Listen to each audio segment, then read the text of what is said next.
బ్రహ్మ కడిగినటువంటి పాదం ఆ వెంకటేశ్వర స్వామి వారి యొక్క పాదాలు కడిగారు. ఆవు ఇవ్వాలట. 10,000 ఆవులు ఇచ్చాక వెంకటేశ్వర స్వామికి ఆకాశరాజు. ఎలా ఇచ్చాక?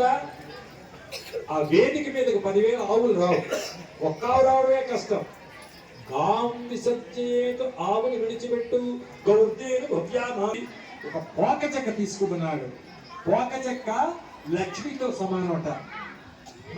మాట్లాడుకో చివర. పోక చెక్క లక్ష్మితో సమానమట.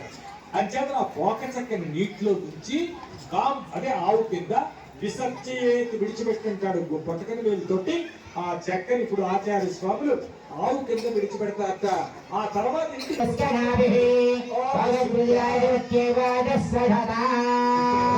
అమృతస్య నాభి, చాలా కాలం బ్రతుకుండేలాగా మాకు ఐశ్వర్యాన్ని ఇచ్చి సర్వదా రక్షించవలసింది తండ్రి వెంకటేశ్వర స్వామి. ఇదిగో ఆవును విడిచిపెడుతున్నాం అని ఆవును విడిచిపెట్టారట.